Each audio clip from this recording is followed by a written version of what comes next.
The year is 2012, almost the easternmost part of Russia, the coast of Avacha Bay. A giant deserted forest stretches along the slope. Several roads run through it, and people often go there in search of food, mostly mushrooms and berries. Our heroine, Valentina, also decided to go mushroom picking, but not alone. It's a bit scary and boring to go alone, so she went with her loyal companion, her dog. She walks with a wooden stick and carefully steers the grass, hoping to spot a mealcap or a chanterelle. Suddenly the dog, who had been happily playing next to his owner, starts sniffing intently and twitching his ears. He whips his head around wildly, then suddenly takes off and starts running among the bushes and trees. Valentina instinctively starts following him so she doesn't lose him in the wilderness. She tries not to lose sight of the dog. The dog slows down and starts circling around the pile of branches and leaves. Suddenly, he starts frantically digging the ground with his paws. Valentina, who has just arrived, watches this activity with curiosity. She expects to see a mouse hole or some old object at the excavation site. But then something else begins to emerge from the ground, a grayish-brown elongated object. The dog keeps digging deeper. And then Valentina, the biology teacher, realizes. In front of her, a decaying, cracked, moss-covered human tibia is sticking out of the ground. She quickly grabs the excited dog by the scruff, pulls it away from the find, and resolutely leads it home. This incident will later spark another heated wave of discussion, but let's take it one step at a time. The Kamchatka Peninsula is not just a geographical point on the map. It is a zone of seismic activity. Here the Earth's crust cracks at the seams, and from the depths of our planet, clouds of black ash and smoke burst out, mixed with tongues of flame. Here, on the very edge of Russia, there is nothing in between. Volcanoes spew from their vents into the clouds. In winter, snow buries cities up to the rooftops. And in summer, bears come right up to people, because hunger turns out to be stronger than fear. Here magma breathes beneath your feet. They say in the morning you catch salmon in a boiling river, and by evening you dodge falling ash. The weak don't survive, it's a harsh paradise for the real ones. In this untamed land, a person either becomes part of nature or breaks under its pressure. Petropavlovsk-Kamchatsky is a city where it always seems like midnight, squeezed into a narrow coastal strip between the ocean and the volcanoes. Its streets, like concrete canyons, are swept by all the winds.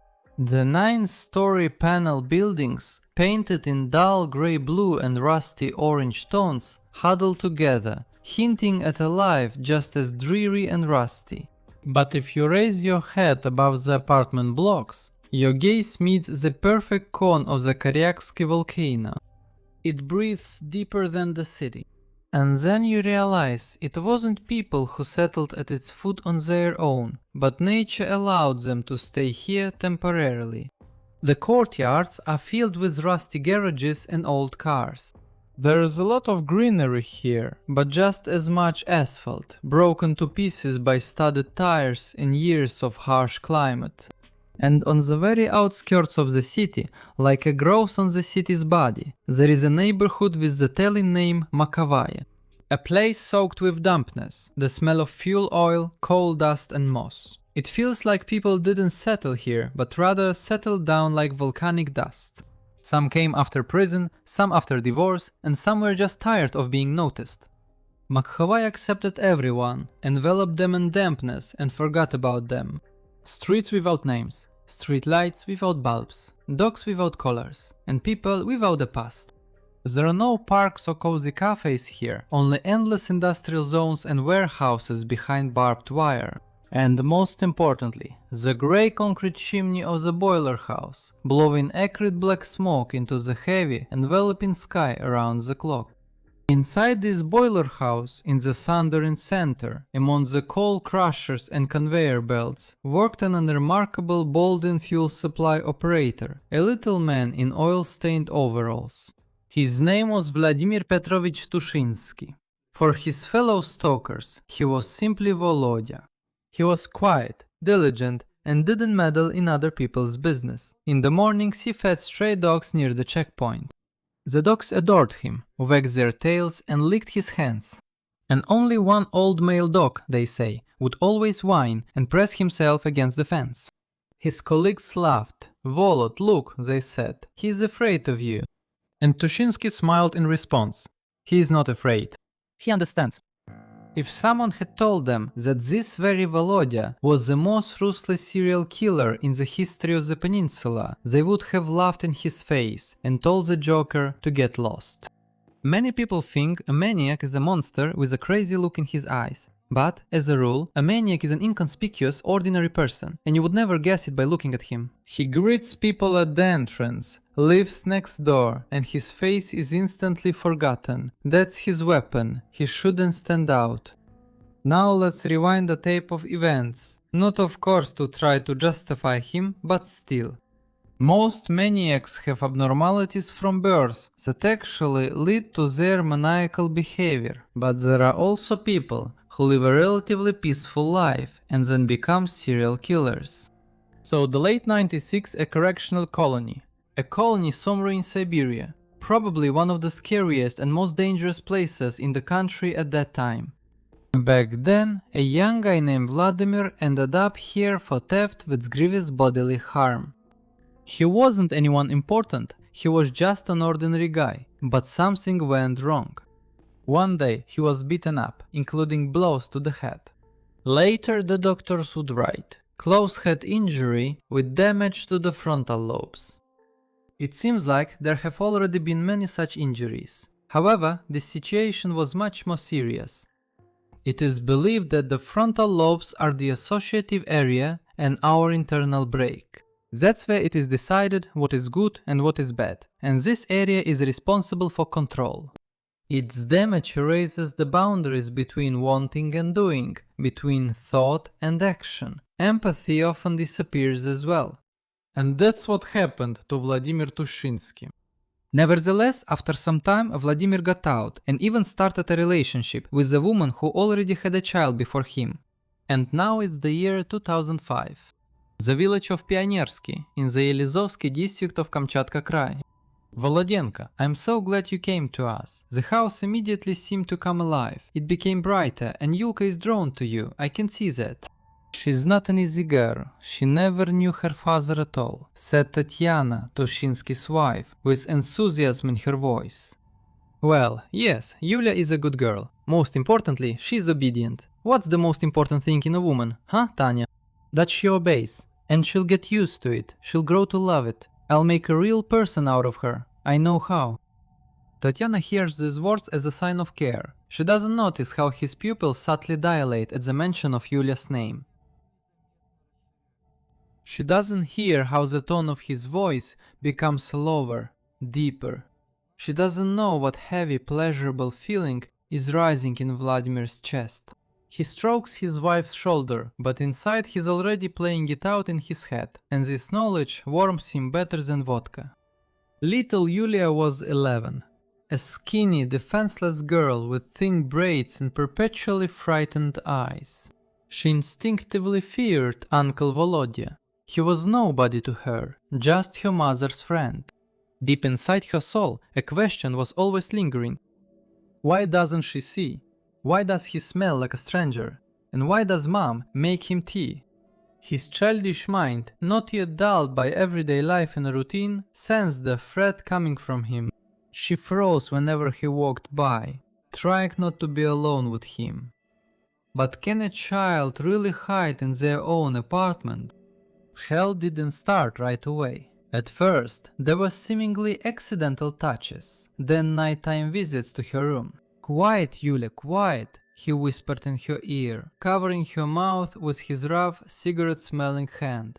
"This will be our secret. If you tell your mom, she'll die of grief. You don't want to kill your mom, do you?" And the girl stayed silent for 4 whole years, from 11 to 15. She turned into a grey shadow.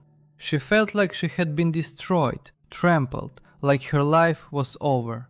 Why are you shaking, silly girl? I'm not killing you, not hitting you. I care about you. Now you are a woman, and a woman should know how to do many things. That's why I'm teaching you. And all of this, he taps his finger on the old video camera, will stay with us as something to remember for a long time. We can watch it together later if you want. Tushinsky tried in vain to twist his kind, good-natured expression. Please don't, that's enough. I won't tell anyone, just don't touch me, at least not today, Yulia whispered, losing hope. And who asked you? Vladimir's expression suddenly changed. The mask of a kind uncle shattered to pieces, and the aching scar took control of Tushinsky again. You're nobody here. Don't you get it yet? Nobody. You'll do as you're told, or it'll be worse for you. Much worse. He brought his hand to the record button, and the red light once again sent chills down Yulia's spine. Unfortunately, due to YouTube censorship, I can't show some documentary materials, so I'll post them on the Strashnoty Telegram channel. Head over, subscribe and watch. The link is below the video. Rosa's archive. Files with frightening, telling names were hidden deep within the hard drive of the old computer. Tushinsky collected these recordings. It was his secret vault, where all the captured moments, when power was in his hands, ended up. In times of doubt or humiliation at work, he would return to them, watching them over and over again, and feeling like a real man. Got it. The second one lasted for 4 years, and now the girl, exhausted to the limit, can't take it anymore and tries to open up to her mother. The conversation happens in the kitchen, in the evening. Mom, he comes to me at night. Yulia's voice breaks into a whisper, tears streaming down her cheeks. Mom, I'm afraid of him. Please, let's go to Grandma's in Moscow for now. Please. Mother freezes by the stove. A moment ago she was bent over. Now she stands ramrod straight. A ringing silence hangs in the kitchen, only interrupted a few times by Yulia sobbing through her tears. Tatiana is silent for a minute, then another, and then suddenly turns around. There is no sympathy in her eyes, only rage. Rage. The rage of a woman cornered, who has betrayed her own daughter. What are you talking about? She grabs Yulia by the shoulders and starts shaking her. Do you want to destroy our family? You little brat, did you decide to steal my man from me? As if anyone would even look at you, you fool. Volodya is a saint, a saint. He feeds us, he provides for us. And you ungrateful creature, want to slander him. These words sting more than a whip. They destroy faith in justice faster than anything caught on camera. Yulia stops crying. Her eyes become dry and empty, almost glassy, as if they're about to crack. She realizes she is alone. In 2009, gathering the last of her strength and a little money, 16-year-old Yulia ran away. She bought a one-way ticket and flew to Moscow, to her grandmother and grandfather. She just disappeared, vanished into the huge metropolis. Tushinsky, who came home one day and found an empty room, flew into a rage. He barely restrained himself from wrecking the room. It wasn't an escape, it was theft. He lost what he believed he owned. He didn't sleep all night, sat at his computer, going through the archive. By morning he decided he would search. An item he had used for 4 years disappeared, and the emptiness that formed needed to be filled with something. Substitution is the key term that psychiatrists would later use to explain the motives behind the series. Every girl out on the road at night would become for him a living embodiment of the runaway Yulia. By punishing, abusing and taking their lives, he would be taking revenge on Yulia herself. By that time, Vladimir had already gotten a job as a fuel supply operator at that very boiler house on Makhovaya. The job was suitable for a person of his disposition, monotonous, not requiring contact with people.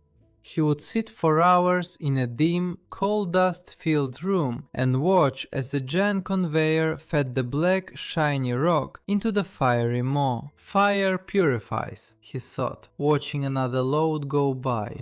Fire turns everything to ash. No bones, no teeth, no hair. Only dust and smoke rising into the sky.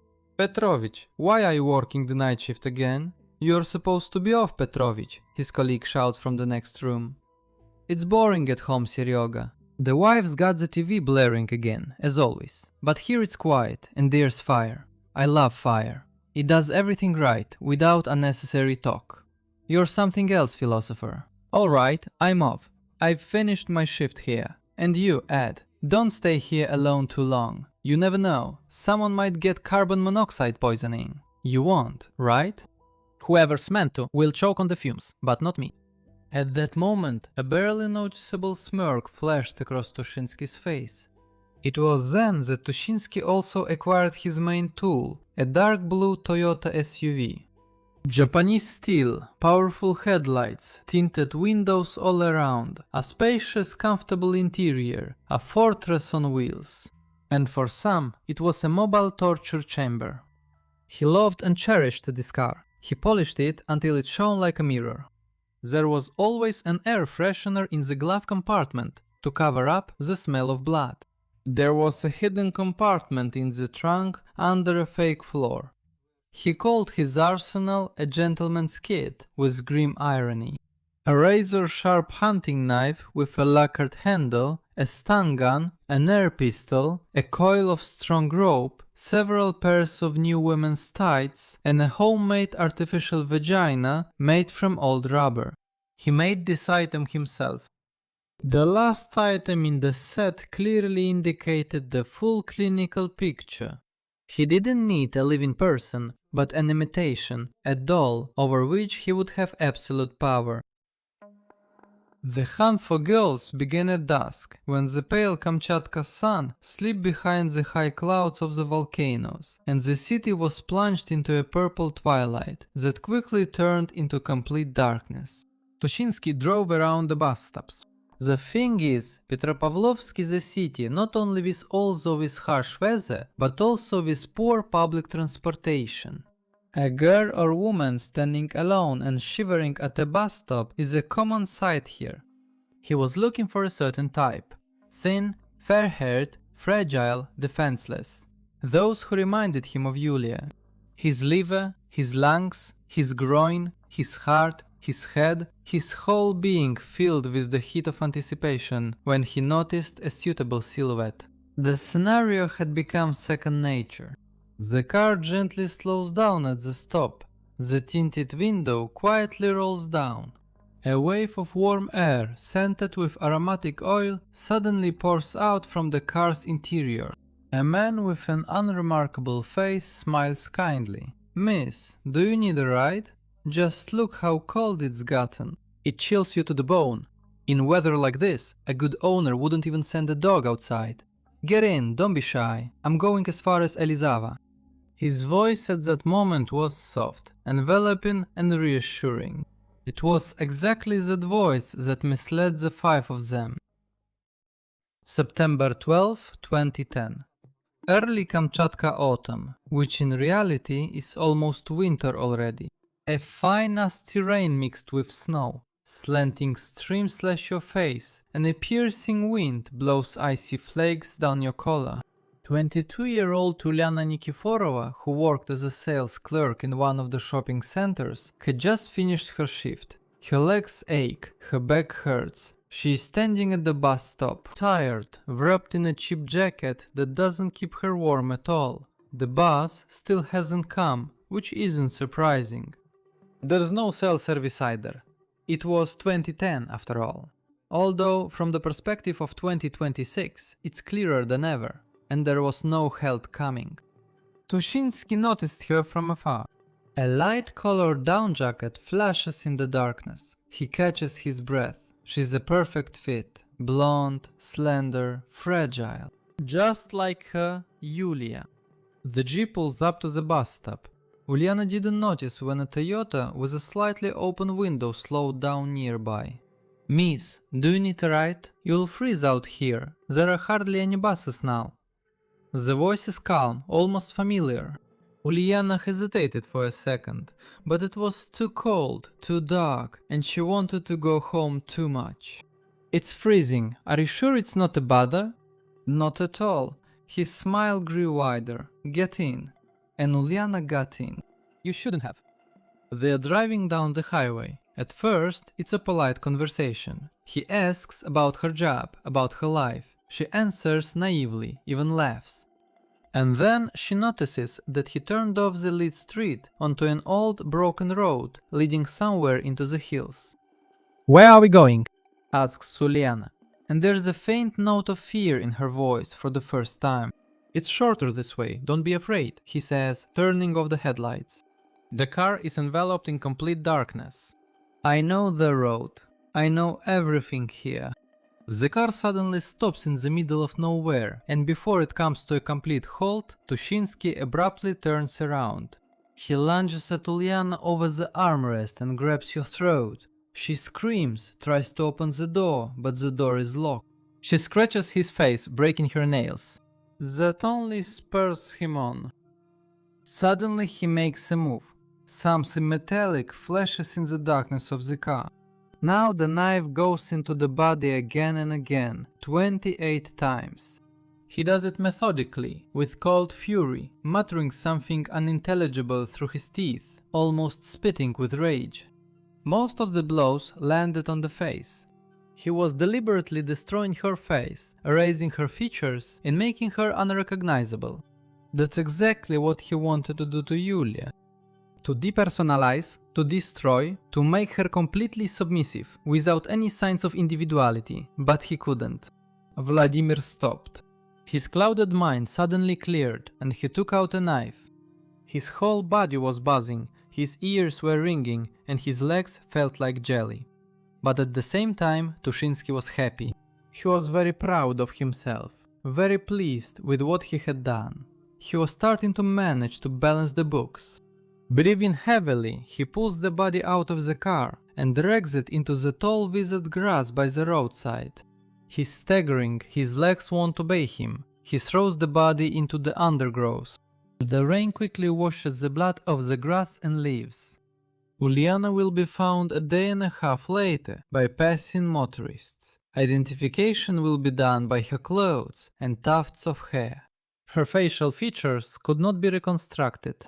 She will be buried in a closed coffin, wearing a mask, to the quiet sobs of her mother, who never found the courage to look at her daughter's face one last time.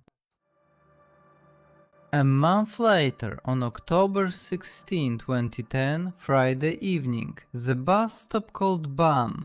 Natasha Moiseyeva, 15 years old, a school student, was running late getting home after extra classes. A dark knitted hat, a leather backpack with some pins, warm fur mittens.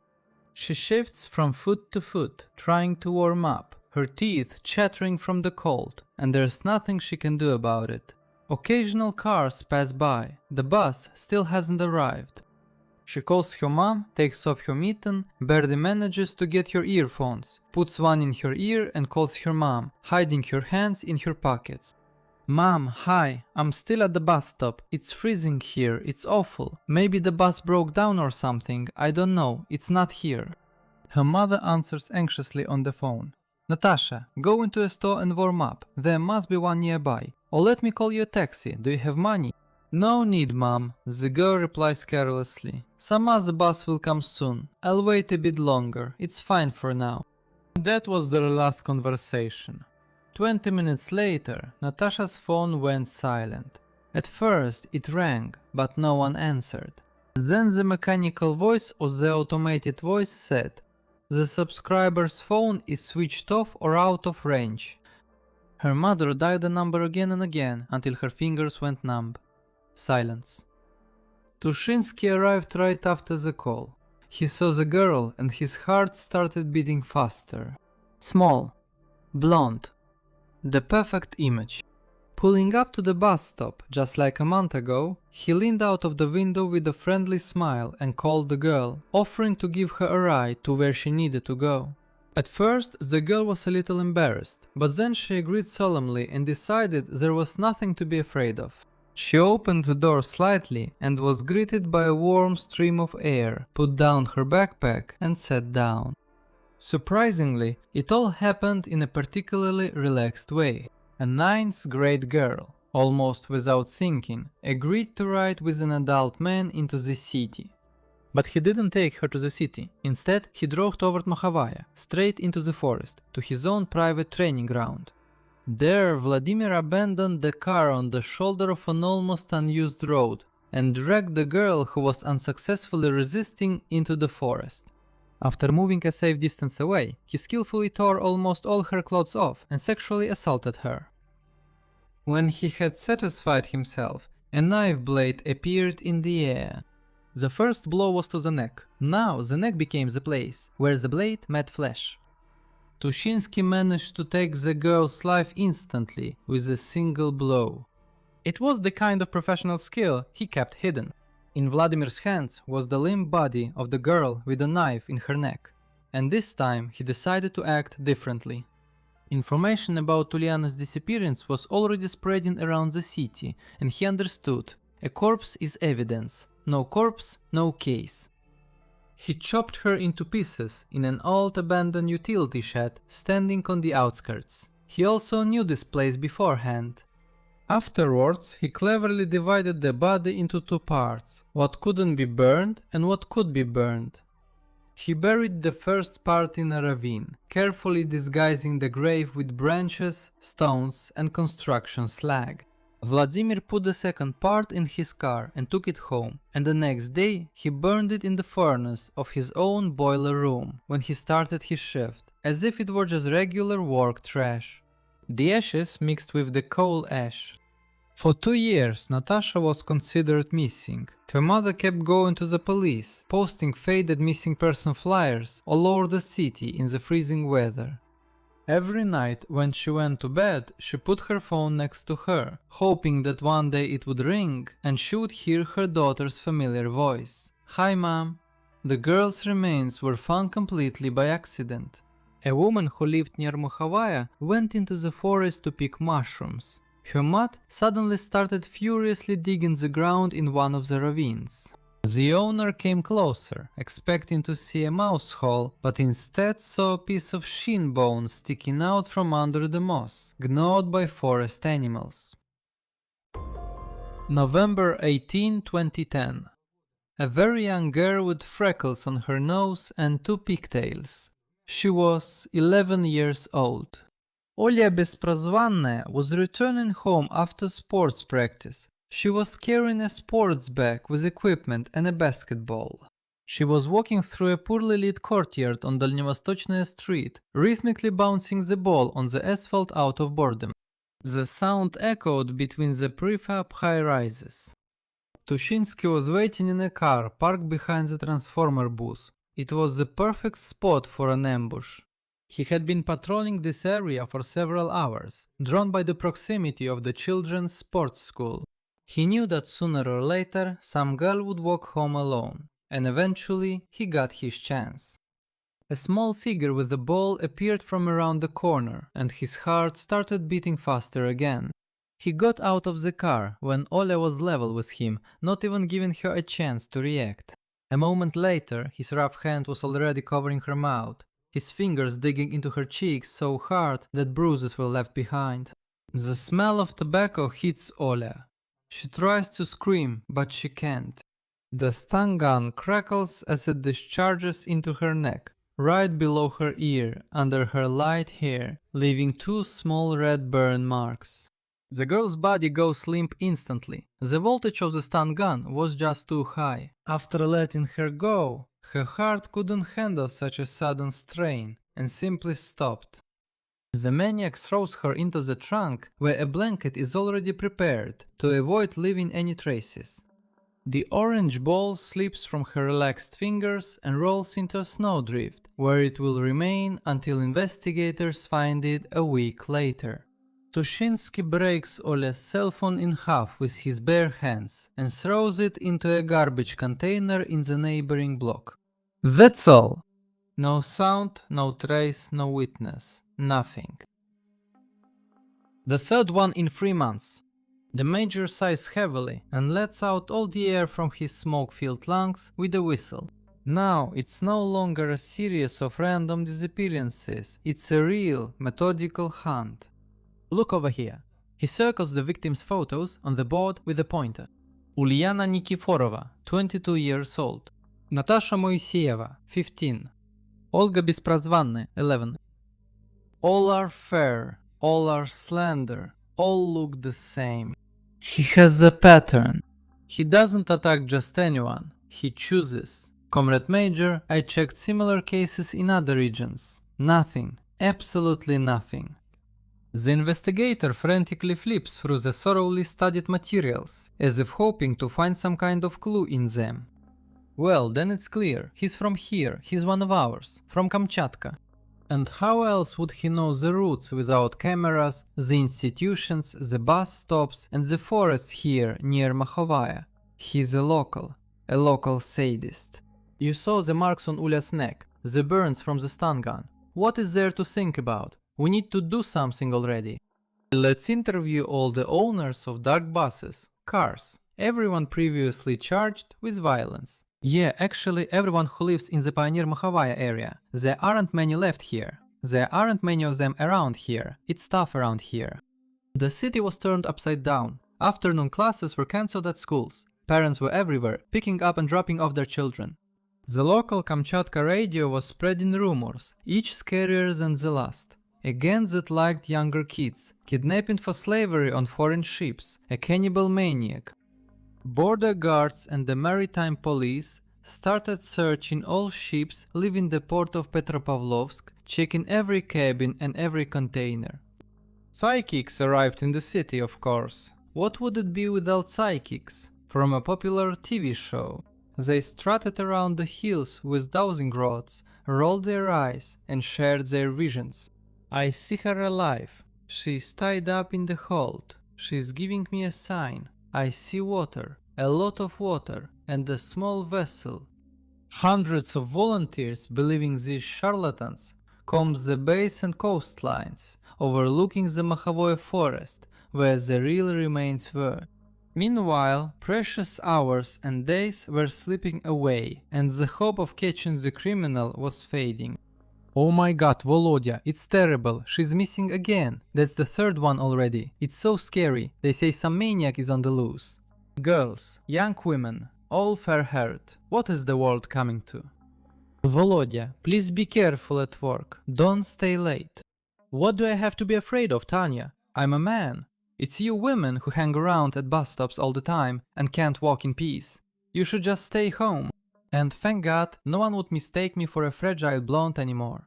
Vladimir tensely clenched the edge of the newspaper he was reading in his fist. But people work, study, everyone needs to live somehow. You say everyone needs to live. Tushinsky slowly looks away from the newspaper, his eyes becoming glassy. He turns to his wife and, without blinking, looks at her, right through her. Her. Some people live and some just exist. They're expendable. To each their own. There's ice in his voice. Tatiana. Tatiana shivers, but as usual, she blames it on work fatigue and his difficult nature. Why are you saying that here? What do you mean, expendable material? People are people, they're not things. You've worked yourself to the bone in that boiler room and are wearing yourself out. Tanya, why are you like this again? Who has a good life in Russia anyway? Think about it before you speak. That's enough, Tanya, calm down. She makes him tea and doesn't ask any more questions. And as he sips his hot tea, he mentally returns to the forest, replaying the scenes of the killing in his mind, reliving the moment of absolute power over and over again. January 13, 2011. Old New Year. The city is gripped by drunken, desperate merriment. Firecrackers explode, fireworks light up the sky. It's a good time to commit a crime unnoticed. Kristina Orlova, a pretty girl, 16 years old, with shoulder-length light brown hair, left her house for just 5 minutes to go to the store around the corner. She needed a charger for her brand new MP3 player, which she got as a New Year's gift. She threw on a light jacket and ran out of her apartment building. Tushinsky was keeping watch in the courtyard, in the shade of the garages. He parked in a way that let him watch the entrance. When he saw Christina, he acted flawlessly. "Miss, excuse me, please," he called out to her, getting out of the car with a map in his hand. Dressed like an ordinary driver, confused, a little cold. "Could you tell me how to get to Дальневосточная Street? I can't seem to find it. I'm not from around here." Christina, being a well-mannered young woman, stops. She turns to him to explain. In a flash, the knife is already in the body, this time in the stomach. Surprisingly, the knife didn't hit any important vessels or organs, nothing. Nevertheless, there was a sharp, muffled, hoarse groan, and then silence. Only somewhere in the distance, fireworks are rumbling. He placed the limp body in the back seat and drove off to his lair.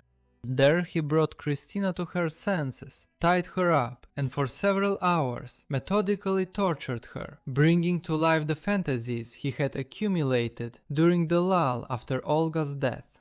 He forced her to say certain phrases, to call him by name, imitating the dialogues he once had with his stepdaughter. This was not spontaneous, he had prepared for it. "Tell me, say it, Volodya, you're the best." "Well, say it, come on."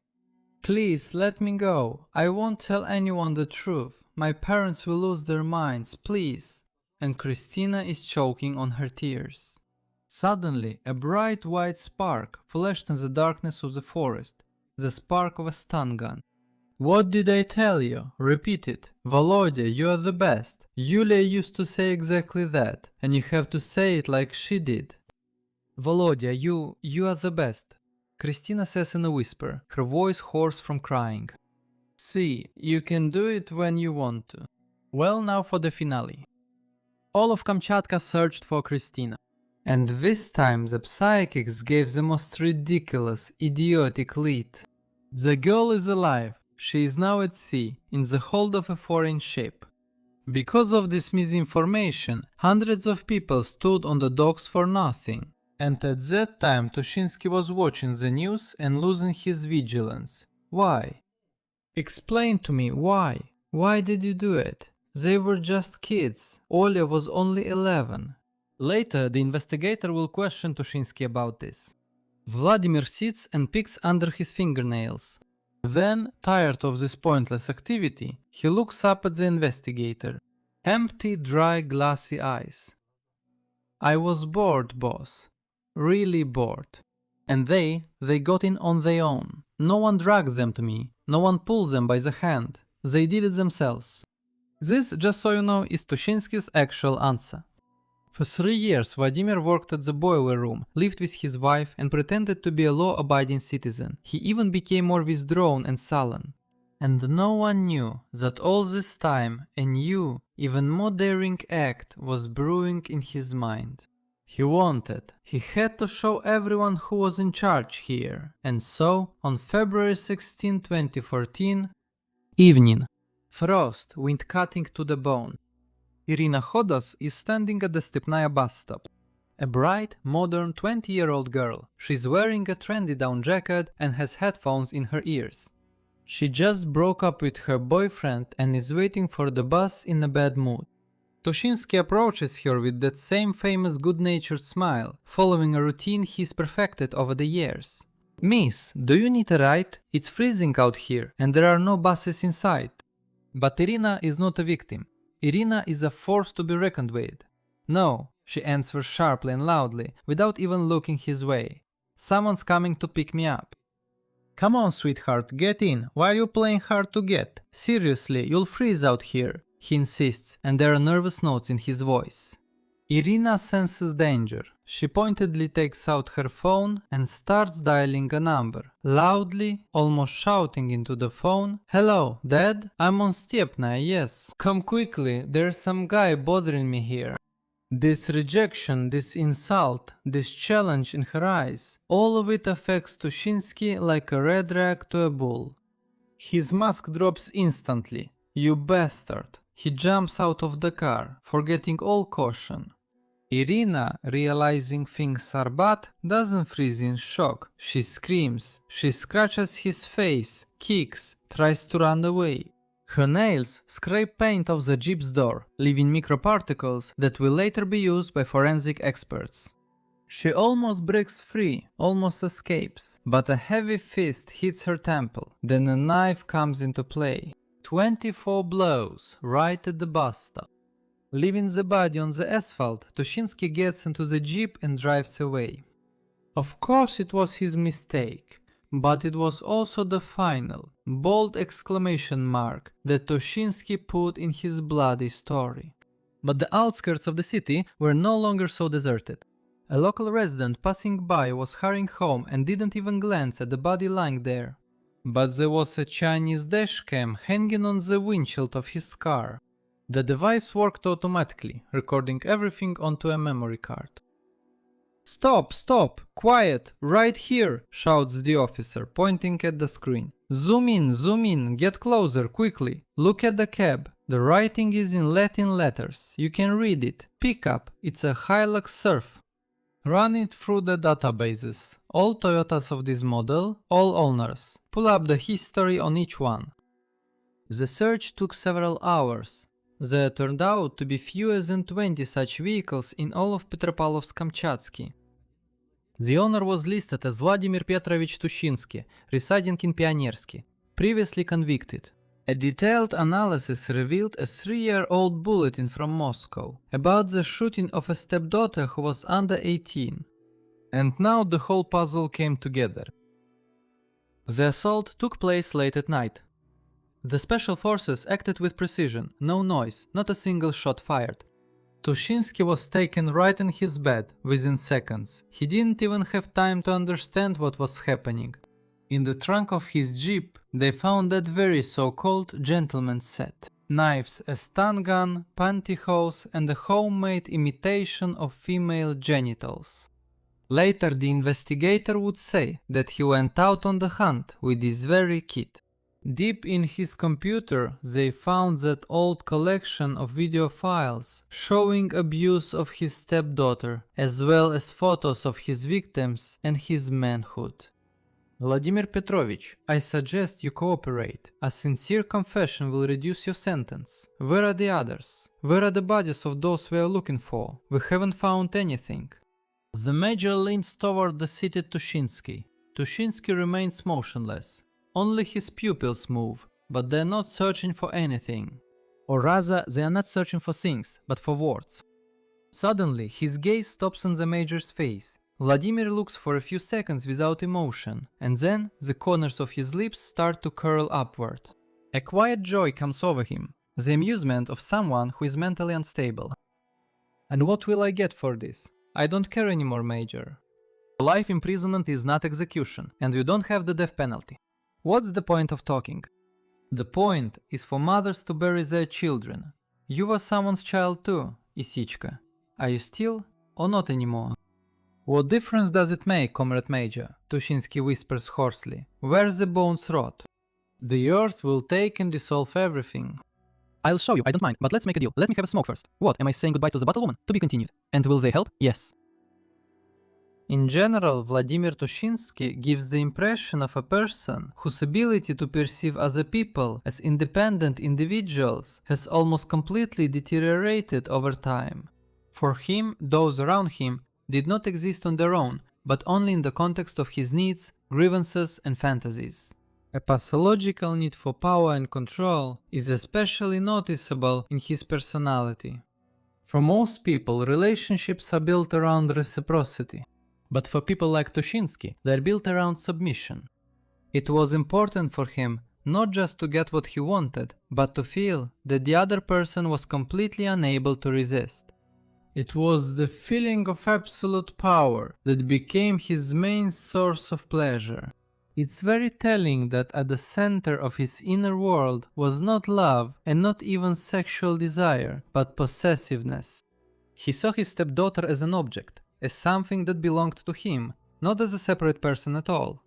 When Yulia ran away, he experienced it as the loss of property. That's why his rage was directed not only at her, but also at girls who looked like her. The substitution mechanism looks especially alarming.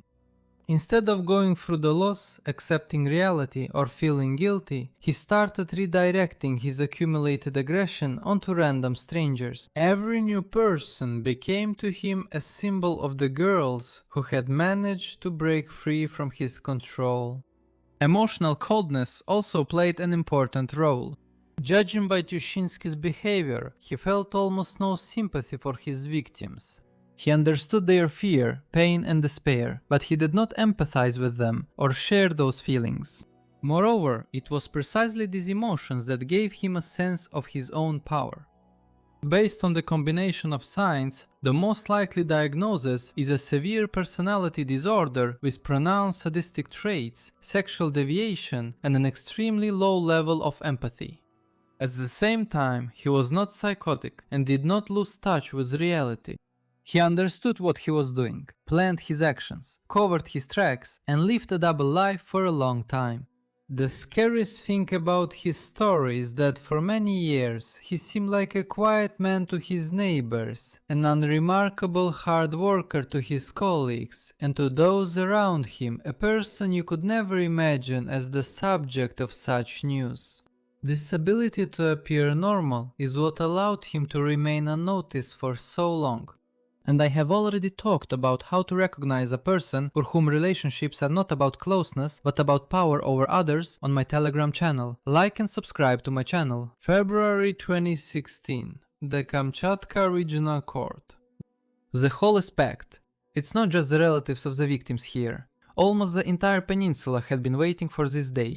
The families of the victims sit together, huddled into a single grieving group.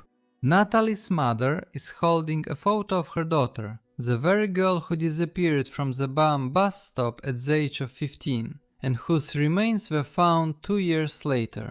Her remains were accidentally found by a woman picking mushrooms in the forest belt near Umachova. Next to him is the father of Oli Besprazvanne, an elderly man with trembling hands. His daughter, at the age of 11, simply didn't come home from school. All that was left of her was a broken cell phone. They can't take their eyes off the defendant, and they don't see a trace of remorse in him. Tushinsky appears under escort, wearing the same mask of indifference and cold-bloodedness, and even a certain friendliness, which allowed him to remain a leader among his fellow stalkers.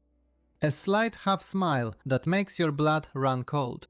The court hearings on this case have been held behind closed doors since October 2015. Most of the victims were under 18 at the time the crime was committed. And now the conclusion. The prosecutor reads out the charges, 70 volumes of the case, more than 60 forensic examinations. Each word echoes loudly, bouncing off the walls of the hall and fading away in the souls of those present. Section A of Part 2 of Article 105 of the Criminal Code of the Russian Federation. Killing 2 or more people. Abuse of those under 18. Sexual acts involving violence. One of the examinations, a comprehensive sexological and psychiatric evaluation, revealed that the defendant has a sexual preference disorder in the form of attraction to younger people, but at the same time found him sane. He was aware of each of his actions. Judge Dmitry Urban, a grey-haired man with deep wrinkles, takes off his glasses and rubs his eyes. He has seen all sorts of things, but this case is an exception. The victims had previously filed civil lawsuits. The total amount of moral damages exceeded 12 million rubles. The prosecutor demanded a life sentence. The lawyer asked to apply Article 64 of the Criminal Code of the Russian Federation and to impose a sentence below the statutory minimum. Tushinsky himself was contradictory in his final statement. At first, he apologized to the victims' families and said he would accept any fair punishment. But then he pointed out to the court the contradictions in the victims' testimonies and the unreliability of some of the evidence. The judge reads out the sentence: life imprisonment to be served in a high-security penal colony, plus compulsory psychiatric supervision. The guards lead Tushinsky away. He turns around one last time and looks into the courtroom at the faces of those whose daughters can never be brought back. He appealed to the Supreme Court of the Russian Federation at the end of March. He demanded that the sentence be overturned. He argued that his actions should not be qualified as the killing of 5 people, but with each incident treated separately. Then he wouldn't be facing a life sentence. Sources in law enforcement believe that Tushinsky was not hoping for leniency. He just wanted to stay longer in the Kamchatka pre-trial detention center, where the conditions are comfortable and favorable compared to high-security colonies. But that didn't help him. On July 21, the Supreme Court reviewed his appeal via video link and left the sentence unchanged. The transfer to the Vologda Piatak began in August 2016 through Khabarovsk, but he never made it to the legendary colony for life sentence prisoners. In the Khabarovsk pre-trial detention center in August 2016, his heart suddenly stopped. It just stopped, without any apparent reason. According to the official version, it was acute heart failure. According to the unofficial version, he took his own life. According to those present, Vladimir Petrovich Tushinsky collapsed onto the cell floor and never got up again. But people can't say anything. In any case, the last thing he saw was the same grey, shabby ceiling. Kamchatka. The hills are still reflected in the mirror-like surface of Avacha Bay. The volcano smoke, taking turns, spewing lava and ash. Young girls are still shivering from the cold at the bus stops.